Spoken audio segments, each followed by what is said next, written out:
안녕하세요. 어린이급식관리지원센터 위생팀입니다. 오늘은 2차 교육 주제 급식을 바꾸는 퀴즈 2로 교육을 진행하겠습니다. 청결하고 안전한 급식을 제공하기 위해서 알아야 하는 6가지 항목이 있습니다. 첫 번째, 시설 등 환경. 어떤 그림이 바람직하지 않은 사례일까요? 맞습니다. 왼쪽 그림은 소독 전용 냄비를 따로 구비하여 열탕 소독을 하고 있는 아주 바람직한 상황입니다. 반면 오른쪽 그림은 아이들이 사용하는 물컵에 물기 제거를 위해 거꾸로 보관해 놓은 상태로 소독 효과를 볼 수 없는 부적절한 사례입니다. 자외선 살균 소독구로 식기구를 소독할 때 식품과 닿는 면이 자외선 램프를 향하게 하며 습도가 높으면 살균 능력이 감소하므로 완전히 건조시킨 후 소독하도록 합니다. 두 번째, 개인위생. 어떤 그림이 바람직하지 않은 사례일까요? 왼쪽 그림은 조리사님이 조리 전 깨끗하게 손을 씻고 있는 그림으로 바람직한 상황입니다.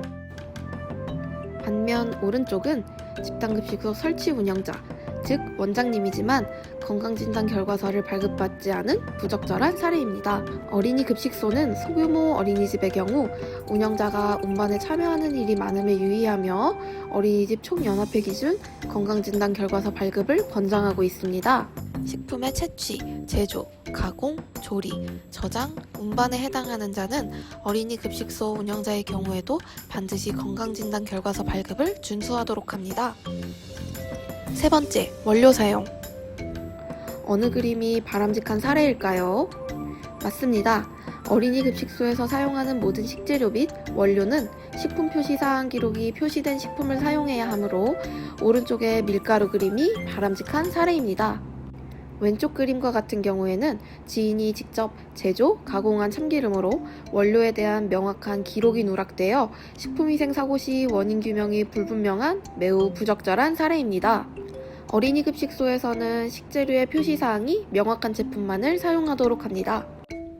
네 번째, 공정관리. 어느 쪽이 바람직한 사례일까요? 눈치가 빠르신 조리사님이라면 바로 눈치채셨을 텐데요. 맞습니다. 오른쪽이 바람직한 사례입니다. 조리 작업 과정 중 오염된 식품이 비오염된 식품에 혼입되어 교차 오염이 발생하지 않도록 관리해야 합니다. 예를 들어 오른쪽의 그림처럼 육류용, 전처리용, 채소용, 어류용으로 칼도마를 구분 사용하는 것을 말합니다. 반면 왼쪽의 그림과 같은 경우에는 하나의 고무장갑으로 조리, 배식 등의 여러 작업에 사용되어 교차 오염 관리가 잘 실천되지 않은 부적절한 사례입니다. 고무장갑의 경우 색으로 용도를 구분하면 사용자가 인지하기에도 위생적으로 사용하기에도 편리하겠죠? 동일하게 칼, 도마, 고무장갑을 비롯해 앞치마까지도 구분 사용해야 한다는 것 기억해주세요. 다섯 번째, 보관관리. 어떤 그림이 바람직하지 않은 사례일까요? 왼쪽 그림은 냉장고 외부 온도계의 온도가 냉동 마이너스 20도씨에서 냉장 3도씨로 매우 적정하게 나타난 그림입니다. 반면 오른쪽 그림은 무엇일까요?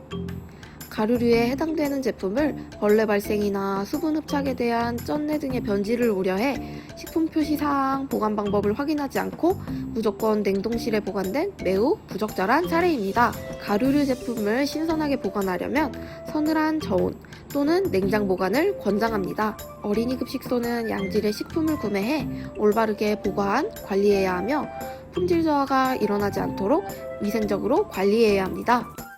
여섯 번째, 기타 사항. 어느 쪽이 바람직한 사례일까요?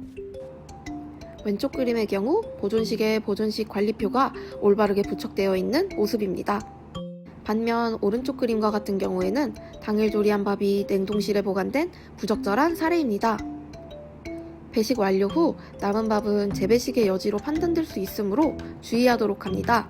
어린이 급식소는 당일 조리한 급간식을 재사용할 수 없습니다. 식품 보관 시 유의하여 주시기 바랍니다. 안전한 어린이 급식소를 위한 위생안전 교육을 끝까지 경청해 주셔서 감사합니다.